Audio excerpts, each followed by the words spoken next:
Hello friends, நம்ம சக்தி integrated ஃபார்மில் வாரம் டாஸ்க் வீடியோ போட்டுட்ருக்கோம். ஸோ இன்றைக்கி ஜூன் 1 மந்த்லி டாஸ்க். இந்த மாதம் நம்ம என்னென்ன டாஸ்க்லாம் பண்ண போகிறோம் அப்படிங்கிறத தான் இந்த வீடியோவில் பார்க்க போகிறோம். இந்த மந்த்லி டாஸ்க்கு ஃபஸ்ட்டு போட்டோடனே அதை தான் நம்ம 4 வாரமாக பிரித்து வீக்லி டாஸ்க்காக மாற்றுவோம். ஆனால் அது மட்டும்தான் வேலை இருக்குமா அப்படின்னு கேட்டால் கிடையாது. அது போக ஃபார்மில் ஏதாவது திடீர் வேலைகள் வரச்சில் அதையும் நம்ம டாஸ்க்காக ஆட் பண்ணிக்கிடுவோம். இது இன்றைக்கான வீடியோ இந்த மாதத்தில் என்னென்னலாம் பண்ண போகிறோம் அப்படிங்கிறதுக்கான வீடியோ தான். ஃபஸ்ட்டு தோட்டத்துலேருந்து பார்ப்போம். பாருங்கள், லைட்டாக மழை பெஞ்சதுக்கு எல்லா இடமும் சரியான பச்சை பசேல்னு ஆகிடுச்சு. கொஞ்சம் பாம்பு தொந்தரவுகள் வேறு ஜாஸ்தி ஆகிடுச்சு. ஃபார்மில் ஒரு டைம் பாம்பு வேறு வந்துடுச்சு. நான் அதை ஒரு வீடியோ போஸ்ட் பண்ணுறேன் பாருங்கள். அது போக இந்த இதெல்லாம் க்ளீன் பண்ணணும். இது வரைக்கும் நம்ம களைக்கொல்லி அடிச்சுட்டு இருந்தோம். இனிமேல் களைக்கொல்லி அடிக்க வேண்டாம், கொஞ்சம் செடிலாம் வளர்ந்துடுச்சு, கொஞ்சம் ஆர்கானிக்காக போகலான்னு ஒரு ஆசை. ஆனால் ஆர்கானிக்காக போகிறதுக்கு நமக்கு சரியான கைடன்ஸ் இல்லை. யாராவது வீடியோ பார்க்குறவங்க வந்து ஆர்கானிக்காக இந்த மாதிரி செடிகளை வந்து வளர்க்குறதுக்கு, உரம் போடுறதுக்கு என்னென்ன வழி இருக்கோ சொன்னீங்கன்னா நம்ம ஃபாலோ பண்ணிப்போம். என்னென்னா நமக்கு வந்து ஆர்என்டி பண்ணி பார்க்குறது கூட டைம் இருக்குது. என்னென்னா நம்ம வந்து விவசாயமாக இந்த விஷயங்கள் பார்க்கல. இது வந்து வீட்டுக்கு தேவையான பழங்கள், யாராவது ஃபார்முக்கு வராங்க அவங்களுக்கு அந்த வர்றவங்களுக்கு சாப்பிட கொடுக்குறதுக்கு தான் செடி பழமரமாக வச்சுருக்குறோம். அதனால் நம்ம ஆர்கானிக்காக பண்ணால் கூட நமக்கு பிரச்சனை இல்லை, நம்ம ட்ரை பண்ணி பார்க்கலாம். ஆர்கானிக் இயற்கை விவசாயத்தில் யாராவது இன்ட்ரெஸ்ட் இருக்கிறவங்க நமக்கு ஒரு சார்ட் அனுப்புனீங்கன்னா ரொம்ப நல்லாயிருக்கும். சார்ட் நான் இது கேட்குறது என்னென்னா, இந்தந்த மாதம் இது அடிக்கணும். இப்போ நமக்கு கோழிக்கு தெரியும், F1 IBD லசோட்டா வாரத்துக்கு ஒருக்க இதெல்லாம் அடிக்கணும் அப்படின்னு சொல்லிட்டு நமக்கு ஒரு கோழியில் ஒரு ஐடியா இருக்குது. செடி வளர்க்குறதுல பெருசாக ஐடியா இல்லை. ஸோ நீங்கள் வந்து எங்களுக்கு சொன்னிங்கன்னா போதும். இந்த வாரம் பஞ்சகாவியா, இந்த வாரம் இஎம் சொல்யூஷனு, இந்த மாதிரி எனக்கு ஒரு சார்ட்டாக கொடுத்துட்டிங்கன்னா நான் அதை ஒரு டாஸ்க்காக போட்டு எனக்கு ஃபாலோ பண்ணுறதுக்கு ஈஸியாக இருக்கும். ஸோ அதனால் இயற்கை விவசாயத்தில் ஆர்வமாக இருக்கிறவங்க வாய்ப்பு இருந்தால் இந்த இதில் வந்து உங்களுக்கு கமெண்டில் ஷேர் பண்ணி விடுங்க. ஸோ ஃபஸ்ட்டு வந்து இதெல்லாம் க்ளீன் பண்ணணும். மந்த்லி டாஸ்க்குள்ளே போவோம். மந்த்லி டாஸ்கில் மொதல் விஷயம் இந்த புல் ஃபுல்லாக க்ளீன் பண்ணணும். தீவன புல்லும் வந்து சும்மா செக் வருதான்னு பார்க்குறதுக்கு ஒரு 1/4 கிலோ வாங்கி போட்டோம், நல்லா சூப்பராக வந்திருக்கு. நான் ஆடு வாங்கலை, ஆடும் சொல்லிக்கிட்டே இருக்கோம், கண்டிப்பாக சீக்கிரம் வாங்கிடுவோம். ஸோ இந்த புல்லையுமே க்ளீன் பண்ணி விடணும். ஏன்னா கட் பண்ணால் இது வளரக்கூடிய வெரைட்டி தான். ஸோ இந்த மாதிரி இந்த இடம் ஃபுல்லாக க்ளீன் பண்ணணும். மெயினான டாஸ்க் இது தான். ஆனால் வந்து களைக்கொல்லி அடிக்கக்கூடாது, வேறு ஆல்டர்னேட்டிவ் பார்க்கணும். அப்புறமா காடையை பொறுத்தளவில் இன்றைய சூழ்நிலைக்கு நம்ம வந்து வாரம் 200 காடை சேல் பண்ணிகிட்ருக்கோம். ஏன்னா 200 சிக்ஸ் தான் நமக்கு கிடைக்கிது. ஸோ இதை வீடியோ முருகேசனம் பார்த்தீங்கன்னா கொஞ்சம் சிக்ஸ் ஜாஸ்தி தாங்க. எனக்கும் பெருசாக பண்ணுன்ற ஆசையும் இருக்குது. ஸோ முருகேசனம் சிக்ஸு கொடுத்தாப்புல அப்படின்னா காடையும் நம்ம வாரம் 200ங்கிறத வாரம் 500 கொடுக்கறதுக்கு கண்டிப்பாக முயற்சி பண்ணலாம். அப்புறம் மிக முக்கியமான விஷயம், இதுதான் நம்மளுடைய ஸ்லாட்டர் ஹவுஸ், அதாவது கறி வெட்டுற ஏரியா. நம்ம சின்ன சின்ன அப்டேஷன் பண்ணியிருக்கிறோம். அதாவது கோழி வாட்டுறதுக்கு கேஸ் வச்சு யூஸ் பண்ணுறதா இருக்கட்டும், டெலிவரிக்கு பாக்ஸ், இந்த மாதிரி சின்ன சின்ன விஷயங்கள் அப்டேட் பண்ணியிருக்கிறோம். இருந்தாலும் நமக்கு வந்து பெரிய வேலையை எடுக்கிற விஷயம் என்னென்னு பார்த்தீங்கன்னா கோழிக்கு முடி பறிக்கிறது தான். ஸோ அதனால் பர்ச்சேஸ்ன்னு சொல்லிவிட்டு நம்ம மந்த்லி டாஸ்க்குன்னு சொல்லியிருக்கோம். இந்த மாதம் என்னென்னலாம் பண்ண போகிறோன்றதை பற்றி பேசியிருக்கிறோம். அதில் இன்னொன்று என்ன பார்த்திங்கன்னா பர்ச்சேஸ் லிஸ்ட் அப்படின்னு, அதாவது இந்த மாதம் இதெல்லாம் வாங்கணும் அப்படின்ற ஒரு லிஸ்ட் இருக்குது. ஸோ அதையும் நான் வந்து லாஸ்ட்டு சொல்கிறேன். ஸோ ஸ்லாட்டர் ஹவுஸ்க்கு ஒரு கறி வெட்டுற இடத்துக்கு ஒரு ஜாமான் வாங்க வேண்டியிருக்கு, தோட்டத்துக்கு ஒரு ஜாமான் வாங்க வேண்டியிருக்கு. என்னங்கிறத பர்ச்சேஸ் லிஸ்ட்டில் லாஸ்ட்டு சொல்கிறேன். அதுக்கப்புறம் நம்ம கார்டனில் பார்த்திங்கன்னா ஃபுல்லாக பழமரம். இங்கே பார்த்திங்கன்னா கொஞ்சம் முன்னாடி மட்டும் தென்னை, மற்றதெல்லாமே வந்து உங்களுக்கு டிம்பர் தான் வச்சுருக்குறோம். டிம்பரில் என்னெல்லாம் இருக்குதுன்னு பார்த்தீங்கன்னா, இதுக்கு பேர் மஞ்சக்கடம்பைன்னு சொல்லுவாங்க. இதுவும் ஒரு தடி, அதாவது வுட்டுக்கு தான் வளர்க்குறது. இந்த இலையெல்லாம் பார்த்திங்கன்னா நல்லா பெருசாக இருக்கும். இதுவும் ஒரு இதுக்கு பேர் மஞ்சக்கடம்பை. ஸோ அடுத்து பார்த்திங்கன்னா இது கொய்யா, இது விட்டுருங்க. இது வந்து செம்மரம். ஆமாம், செம்மரம் பார்த்திங்கன்னா இந்த மாதிரி இலை இருக்கும்.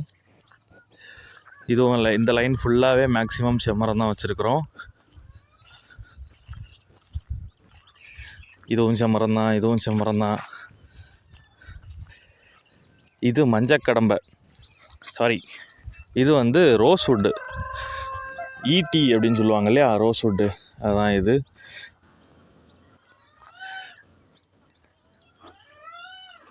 இங்கே ஃபுல்லாக பாருங்கள், வேலி மசாலா ஃபுல்லாக அழிச்சிட்டோம். மழை பெஞ்சோடனே வேலி மசாலா முளைச்சிருக்கு பாருங்கள். இது கொஞ்சம் நிமிர்ந்துச்சுன்னா நம்ம கோழிகளுக்கெல்லாம் அறுத்து போட்டுக்கலாம். நம்ம பார்த்த அங்கே மஞ்சக்கடம்பை மரம் பார்த்திங்கள்ல, அதே மரம் தான் இந்த ஏரியாவில் மட்டும் நல்லா பாஞ்சிருக்கு. ஏன்னா ஃபஸ்ட் டைம் இங்கே தான் சொட்டு போட்டோம். தடியை பாருங்கள், நல்லா ஓரளவுக்கு பெருசாக இருக்குது. இது ஈட்டி ரோஸ்வுட்டுன்னு சொல்கிற மரம். ஸோ இதுவும் மஞ்சள் கடம்பை தான். அந்த பக்கம் பின்னாடிலாம் நல்ல சைஸில் உள்ள தடியாக இருக்கும், அதை காட்டுறேன் உங்களுக்கு.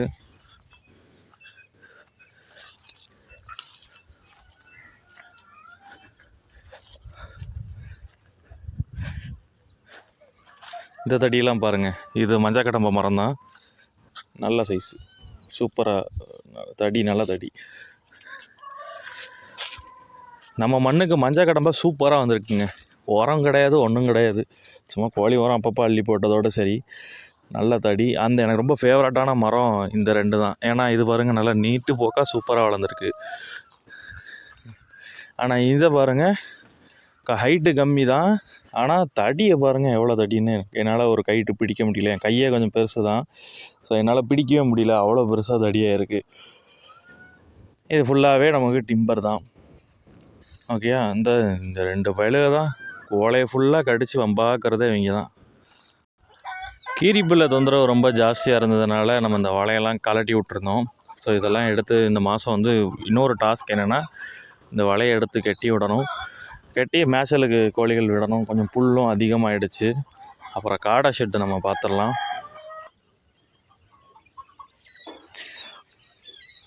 ஸோ காடை ஷெட்டு பார்த்தீங்கன்னா, நம்ம ஒரு ஷெட்டில் 4 பார்ட்டிஷனாக பிரிச்சுருக்குறோம். 1, 2, 3, 4 அப்படின்னு சொல்லிட்டு. பெருசாக வந்து கதவு எதுவுமே போடலை. பார்த்தீங்கன்னா தெரியும், சும்மா பைப்பை சுற்றி இந்த மாதிரி லாக்கு தான் போட்டிருக்கோம். ஏன்னா இதில் கொண்டு ஜாஸ்தியாக ஸ்பெண்ட் பண்ணிட்டோம் அப்படின்னா, அடுத்து மறுபடியும் இது வேறு எதுக்காவது யூஸ் பண்ணோன்னா இது எல்லாத்தையும் பிரிக்கணும். இது வந்து மீன் வலையும் கீழே ஒரே ஒரு இந்த கம்பி வலையும் தான் போட்டிருக்கோம், அதனால் பிரச்சனை இல்லை. இதில் ஆட்டோமேட்டிக் ஃபுல்லாக போட்டதுனால வேலை பாதி கீழே குறைஞ்சிருச்சுங்க. ஆட்டோமேட்டிக் போடுறது ரொம்ப சிம்பிள். எப்படி போடணுங்கிறது ஒரு வீடியோவை போடுறோம். நம்ம ஆட்டோமேட்டிக் போட்டோம்னா நமக்கு ஒரே ஒரு வேலை. இது வந்து இந்த மாதிரி தண்ணி இதில் வரும், இதை மட்டும் நம்ம க்ளீன் பண்ணி ஒரு 2 நாளைக்கு ஒருக்கா விட்டால் போதும். வேலையே பாதிக்கு மேலே குறைஞ்சிரும். காடையும் ஏம்பாட்டு சாப்பிட்டு வளர்ந்துட்டுருக்கோம். அது போக ஃபுட்டு ஃபீட் பண்ணணும், அவ்வளோதான். 2 நாளைக்கு ஒருக்கா நீங்கள் ஷெட்டை திறந்தால் கூட போதும்.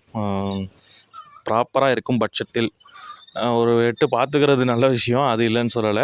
ஆனால் அந்த மாதிரி ஆட்டோமேஷன் போட்டிங்கன்னா வேலை ரொம்ப கம்மி. நீங்கள் வெளியே எங்கேனாலும் போனாலுமே தைரியமாக போயிட்டு வரலாம்.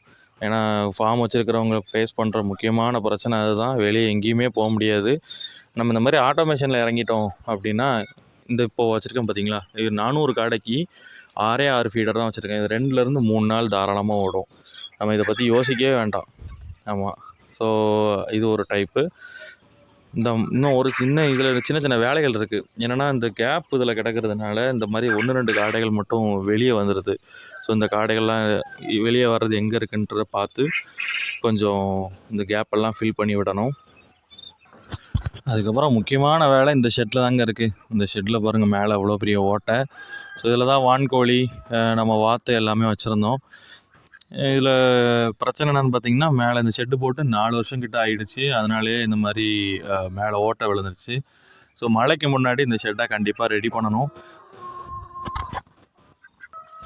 அது இல்லாமல் நம்ம இந்த ஷெட்டு வந்து மற்ற ஷெட்டெலாம் தூண் வந்து கம்பியில் போட்டிருக்குறோம். இந்த ஷெட்டு ஃபஸ்ட் டைம் போட்டதுனால கம்பில் போட்டிருக்குறோம். ஓலையை நல்லா இழுத்துருச்சு. இதில் பெருசாக ஷெட்டில் வேறு ஓலை மேயிறது அவ்வளோ செலவெல்லாம் பண்ண போகிறதில்ல. சிம்பிளாக தார்பாலின் ஒன்று வாங்கி மேலே போட்டு விட்ற மாதிரி. ஏன்னா இன்னும் 2 வருஷம் வேணால் வரும்னு நினைக்கிறேன். கம்புன்றதுனால மேபி ஆல்ரெடி அங்கே பாருங்கள் விரிசல்லாம் விட்டுடுச்சு. இத்து போகிறதுக்கு வாய்ப்புகள் அதிகமாக இருக்குது. கீழே கூட என்னென்ன அரிச்சிருக்குன்னு தெரியல. அதனால் தார்பாலின் தான் போட போகிறோம். ஸோ இந்த வாரம் இந்த மாதத்தில் வந்து இதுக்கு தார்பாலின் கட்டுறதும் ஒரு வேலை. அப்புறம் இந்த சிக்ஸுக்கெல்லாம் ஃபுல்லாக என்ன ஒரு நிப்பிள் சிஸ்டம் போட்டோன்னு பாருங்கள், ஒரு சின்ன பிரச்சனை வந்துருக்கு பாருங்கள். இந்த கோழி சரியாக கொத்திட்டு விடாமல் அதனால நிப்பிள் இப்படி சொட்டு விட்டுக்கிட்டே இருக்கும். ஸோ நம்ம கவனிக்காமல் விட்டோம்னா அந்த இடம் ஃபுல்லாக சதசதன். ஆல்ரெடி பாதி ஆகிடுச்சு, மீதியும் சதசதன் ஆகிடும். ஸோ இந்த நாட்டுக்கோழி சிக்ஸுக்கு ஃபுல்லாகவே வந்து வேக்சின் ஆர்டோபி போட்டு கொஞ்சம் பிரிக்கணும். சேவல் என்ன இருக்குது, எவ்வளோ இருக்குது, என்ன இருக்குன்றதை பார்த்து பிரிக்கணும். இது ஒரு முக்கியமான டாஸ்க்கு. அது போக இன்னொரு 200 சிக்ஸு இந்த மாதம் ஸ்டார்டிங் லாஸ்ட்டுக்குள்ளே நம்ம வாங்கி விடணும். அதுபோக நம்ம நிப்பிள் சிஸ்டத்தில் பார்த்திங்கன்னா, நான் ஒரு வித்தியாசமாக போட்டிருக்கேன். என்னென்னு பார்த்தீங்கன்னா, நாய் சங்கிலி இருக்கு இல்லையா, மேலேருந்து ஒரு ஸ்டே வயரை கொண்டு வந்து இந்த மாதிரி நாய் சங்கிலியில் இணைச்சிட்டு அந்த நிப்பிள்குள்ளே பைப்பை வந்து இந்த இதோட கட்டி வச்சுருக்கிறேன். ஸோ இப்போ எனக்கு ஒரு வேளை ஹைட்டு ஏற்றணுன்னா அந்த இந்த இடம் இருக்கு இல்லையா, இதை நம்ம எடுத்து 2 கண்ணி மேலே போட்டோன்னா ஹைட் ஏறிடும், இல்லை 2 கண்ணி கீழே போட்டோன்னா ஹைட் இறங்கிரும். என் தேவைக்கு தக்கன இதை அட்ஜஸ்ட் பண்ணிக்கலாம். அதுபோக இங்கேயும் நிறைய களை தான் பெரிய பிரச்சனையாக இருக்குது. ஏன்னா மழை வர்றதுக்குள்ளே ஓரளவுக்கு நம்ம செட் பண்ணி வச்சோம் மட்டும்தான் களையை கண்ட்ரோல் பண்ண முடியும். ஸோ இங்கே கீரைலாம் கெட்டு என்ன விலை விற்கிதுன்னு தெரியல. நம்ம ஏரியாவில் நல்ல மானாவாரியாக எப்பமோ போட்ட விதை 10 ரூபா பாக்கெட் வாங்கி போட்டது, அதை எத்தனை வாட்டி அறுத்து ரொட்டேட்டர் போட்டு களைக்கொல்லி அடித்து எல்லாமே பண்ணியாச்சு. இன்னமும் அப்பப்போ கீரை வந்துக்கிட்டே தான் இருக்கும். அப்புறம் இந்த ஷெட்டில் இன்னொரு பிரச்சனை இருக்குது. இந்த மாதிரி சைடில் உள்ள தார்பாயெல்லாம் கிழிஞ்சிருச்சு. இதுவுமே மாற்றணும். ஆனால் இந்த மாதம் மாற்ற போகிறதில்ல, அதுக்கு அடுத்த மாதம், அதாவது ஜூன் மாதம் இல்லை ஜூலைக்குள்ளே நம்ம மாற்றிடுவோம். ஏன்னா ஒவ்வொரு மாதம் ஒவ்வொரு ஷெட்டு பிளான் பண்ணியிருக்கிறேன். நமக்கு செப்டம்பர் அக்டோபருக்கு மேலே தான் மழை வரும். ஸோ ஜூனில் வந்துட்டு அந்த ஷெட், இந்த மாதம் வந்து அந்த பழைய ஷெட்டு, அந்த ஷெட்டு ஜூலையில் வந்து அதுக்கு பக்கத்தில் இருக்கிற ஷெட்டு, ஆகஸ்ட் செப்டம்பருக்குள்ளே இந்த ஷெட்டு எல்லாத்தையும் முடிச்சிடணும். ஏன்னா இது ஃபுல்லாக சுற்றி உள்ள தார்பாலின் ஃபுல்லாக போயிடுச்சு, ஒன்றுத்துக்கும் பிரயோஜனம் இல்லாமல் ஆயிடுச்சு. ஓகே, சரி வாங்க ஒரு வாட்டி ரிவைஸ் மாதிரி என்னெல்லாம் இந்த மாதம் மந்த்லி டாஸ்க்குன்னு பார்த்துருவோம். மொதல் விஷயம், ரிவர்ஸ்லேயே போவோமே. இந்த ஷெட்டுக்கு தார்பாலின் போடணும். அது நான் எங்கே வாங்குகிறேன், என்ன ரேட்டு, என்ன ஜிஎஸ்எம், வாரண்ட்டி என்ன இருக்குது, எல்லாமே ஒரு டீட்டெயிலாக நான் கண்டிப்பாக சொல்கிறேன். அப்புறம் வாரம் 200 காடை இப்போதைக்கு நம்ம சேல் பண்ணிகிட்ருக்கோம். 500 காடைக்கு மேலே சேல் பண்ணணும். சிக்ஸ் அதிகமாக வாங்குறதுக்கு என்னன்றதை ப்ராசஸ் பண்ணணும். இது 2வது டாஸ்க்கு. ஃபுல்லாக களைக்கொல்லி அடிக்கணும். இல்லை அப்படின்னா ஏதாவது ஆல்டர்னேட்டிவாக ஆர்கானிக்காக என்ன பண்ண முடியுன்றதை பார்த்து வளர்ந்துருக்கிற செடிகள் எல்லாத்தையும் கொஞ்சம் கண்ட்ரோல் பண்ணணும். அதுக்கப்புறம் நம்ம கறி வெட்டுறதுக்கு ஒரு மிஷினரி வாங்கணும்னு சொல்லியிருந்தேன். இப்போதைக்கு ஒரு 4-5 டாஸ்க்கு தான் சொல்லியிருக்கிறோம். இதுக்கு அடுத்த கட்டமாக பர்ச்சேஸ் ஆர்டர் அப்படின்னு சொல்லிட்டு ஒரு விஷயம் இருக்குது. பர்ச்சேஸ் அப்படின்னா என்ன அப்படின்னா, புதுசாக இந்த மாதத்தில் என்ன வாங்க போகிறோன்னா 3 விஷயம் வாங்க போகிறோம். ரெகுலராக வாங்குகிற தீவனம் அதெல்லாம் நார்மல், சோளமோ தவிடோ அந்த விஷயங்கள்ன்றது நார்மல், அது ரொட்டீன். அதை தாண்டி நம்ம என்ன விஷயம் புதுசாக வாங்க போகிறோம் அப்படின்னா, ஃபஸ்ட்டு நம்ம வாங்க போகிறது களைக்கு என்ன வாங்குறோம்னா, நம்ம களை ப்ரஷ் கட்டர்னு சொல்லுவாங்க, சின்னதாக அந்த ரோட்டில் எல்லாம் பார்த்துருப்பீங்க. அந்த ப்ரஷ் கட்டர் வாங்கி எல்லாத்தையும் கண்ட்ரோல் பண்ணோம். அதில் நிறைய ஃபிட்டிங்ஸோடு சேர்த்து வாங்குகிறோம்.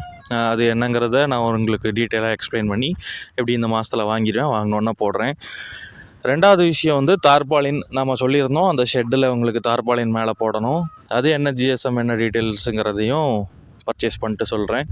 ஸ்லாட்டர் ஹவுஸ்க்கு நம்ம என்ன வாங்க போகிறோன்னா, சிக்கன் முடி எடுக்கிற மிஷின், ஃபெதர் ப்ளக்கிங் மிஷின்னு சொல்லுவாங்கள்ல, கறிக்கடைகளில் கிரைண்டர் மாதிரி இருக்கும் இல்லையா, அதை நம்ம பார்த்து வச்சுருக்குறோம். அதுவும் நம்ம சீக்கிரத்தில் இந்த மாதத்தில் 3 கண்டிப்பாக வாங்கிடுவோம், ஏன்னா அத்தியாவசியம். ஸோ அதையும் நம்ம என்னங்கிறத டீட்டெயிலாக ஷேர் பண்ணுவோம். ஃப்யூச்சரிஸ்டிக் பிளான், அடுத்த கோர்ஸ் ஆஃப் ஆக்ஷன் என்ன அப்படின்னு சொல்லலாம்ல. அடுத்த விஷயம் நம்ம என்ன பண்ண போகிறோன்னா, இதிலேருந்து இந்த ஃபஸ்ட்டு மரம் இருக்கு இல்லையா, மஞ்சள் கடம்பை மரம், மேடு மாதிரி இருக்கு இல்லையா, இதிலேருந்து அந்த தென்னை மரம் வரைக்கும் 2வது தென்னை மரம் 60க்கு 24 அப்படின்ற ஒரு டைமென்ஷனில் ஒரு ஷெட்டு போடணும். ஏன் ஷெட்டு போடுறதுக்கு லேட் ஆகுதுன்னு பார்த்தீங்கன்னா, ஓலை போட வேண்டாம், ஆஸ்பெட்ராஸ் போட வேண்டாம், வேறு ஒரு ஒயிட் கலர் ஷீட்டு புதுசாக வந்திருக்கு, அதை போட்டு பார்க்கலாமா என்ன ஏது நிறைய டிஸ்கஷன் போயிட்டுருக்கு ஷெட்டோடைய. ஏன்னா எடுத்தவங்க ஷெட்டு கண்டிப்பாக போட்டக்கூடாது. நாங்கள் அப்படி போட்டோம் அப்படின்னா ஃப்யூச்சரில் யூஸ் இல்லாமல் போகிறதுக்கு வாய்ப்பு இருக்குது. ஸோ ஒன்ஸ் இன்வெஸ்ட் பண்ணுறது ப்ராப்பராக இன்வெஸ்ட் பண்ணுவோம். அதனால் என்ன மாதிரி மெட்டீரியலில் ரூஃபிங் பண்ணலாம், ரூஃபிங் பண்ணால் லைஃப் இருக்கணும், காஸ்ட் எஃபெக்டிவாகவும், அதாவது விலை கம்மியாக ஓரளவுக்கு இருக்கணும், நல்ல குவாலிட்டியாகவும் இருக்கணும், சீப் அண்ட் பெஸ்ட் அப்படின்ற ஒரு ஆப்ஷனுக்கு ஒரு ரூஃபிங்க்கு நம்ம தேடிகிட்டு இருக்கோம். நமக்கு ஒரு விஷயம் கிடச்சிருக்கு, அதை பற்றி கொஞ்சம் நாலேஜாக பார்த்துட்டு அது ஓகேன்னா அந்த ரூஃபிங் போட்டுடலாம். ஃபஸ்ட்டு ஷெட்டு போட்டதுலேருந்தே நமக்கு கிடச்ச அனுபவம், கம்பில் தூண் போடக்கூடாது, கம்பியில் தான் தூண் போடணும். ஸோ அதனால தான் பார்த்திங்கன்னா அடுத்து போட்ட ஷெட்டுகளுக்கு எல்லாமே கம்பியில் தான் நம்ம தூண் போட்டிருக்கிறோம். இப்படி நம்ம கம்பியில் தூண் போட்டால் நமக்கு லைஃப் பிரச்சனையே கிடையாது. அப்புறம் இந்த ஷெட்டுலேருந்து போட்ட அனுபவம் என்னென்னா, கம்பி தூண் போடச்சில் ஒரு பிவிசி பைப்பை நீங்கள் வெட்டி இந்த கம்பி மண்ணுக்குள்ளே போகிற இடத்துல மட்டும் நீங்கள் பிவிசி பைப்பு போட்டிங்கன்னா இன்னும் கொஞ்சம் லைஃப் வரும்னு சொன்னாங்க. ஸோ புதுசாக போட போகிற ஷெட்டில் அந்த விஷயத்தை நம்ம ஆட் பண்ணிடுவோம். ஒவ்வொரு விஷயமாக புதுசாக தெரிஞ்சிக்க நம்ம வந்து அடுத்தடுத்த விஷயங்களில் அதை ஆட் பண்ணிக்கிட்டே போவோம். சரியா? ஆட்டோமேஷன் நம்ம ஒரு ஷெட்டில் போட்டு செஞ்சு பார்த்தாச்சு. இப்போ புது ஷெட்டில் ஃபுல்லாக கண்டிப்பாக ஆட்டோமேஷன் தான் இருக்க போகுது, அதில் மாற்றம் இல்லை. ப்ரூடிங் ரூம் வந்து இது ரொம்ப சூப்பராக இருக்குது. நம்ம தகரத்துலேயே உள்ள ப்ரூடிங் போட்டதுனால உங்களுக்கு வெக்கையெல்லாம் சூப்பராக நிற்கிது. ஸோ ஏன் புதுசாக போடுற ஷெட்டுக்கு நம்ம ப்ரூடிங் ரூம் உள்ளே அமைச்சிடக்கூடாது, தகர ஷெட்டை வச்சு சைட்டை அப்படி போட்டுடலாமா அப்படின்ற ஒரு ஐடியாவும் இருக்குது. ஸோ அப்படி இருந்துச்சுன்னா ரொம்ப யூஸ்ஃபுல்லாக இருக்கும். உங்களுக்கு ப்ரூடிங் போட அதுலேருந்து எடுத்து மாற்ற ரெகுலராக இருக்கிற மாதிரி பிளான் பண்ணிக்கலாம். ஸோ ஃப்யூச்சர் பிளான் என்னென்னா, இதில் வந்து நல்ல லென்த்தான ஷெட்டு 2-3 இடத்துல கொட்டேஷன் வாங்கிட்டேன். அந்த ஷீட்டுக்கான கொட்டேஷனும் வாங்கியாச்சு. அதை கம்பைன் பண்ணி ஒர்க் பண்ணி தருவாங்களா? ஏன்னா அது வந்து அங்கே நம்ம கோயம்புத்தூர் சைடில் தான் அது பண்ணியிருக்கிறாங்க. இந்த சைடில் வந்து ரொம்ப லிமிட்டடான ஆட்கள் தான் பண்ணியிருக்கிறாங்க. 3 வருஷம் ஆன ஷெட்டெல்லாம் கூட நேரில் போய் பார்த்தேன். அதெல்லாம் நல்லா தான் இருக்குது. ஸோ நம்ம அது நமக்கு செட் ஆகுமா என்னன்றதையும் பார்த்துட்டு இது ஒர்க் பண்ணணும். அவ்வளோதாங்க. டாஸ்க்கு பார்த்தாச்சு, பர்ச்சேஸ் ஆர்டர் பார்த்தாச்சு, புதுசாக ஃப்யூச்சரிஸ்டிக் நெக்ஸ்ட்டு பிளான் என்னன்றதையும் பார்த்தாச்சு. உங்களுக்கு வீடியோ பிடிச்சிருந்தா லைக் பண்ணுங்கள். கண்டிப்பாக பிடிச்சா லைக் பண்ணுங்கள். வேறு நான் ஏதாவது விஷயம் உங்களுக்கு சுவாரஸ்யமாக சொல்லலை, இல்லை இந்த விஷயம் தப்பு அப்படின்ட்டு ஏதாவது உங்களுக்கு தெரிஞ்சதுன்னா கொஞ்சம் கமெண்டில் ஷேர் பண்ணுங்கள். உங்கள் கமெண்ட்ஸ் தான் வந்து எங்களை ரொம்ப ஆக்டிவாக வச்சுக்கிறதுக்கு ஈஸியாக இருக்கும். தேங்க்யூ ஃபார் வாட்சிங்.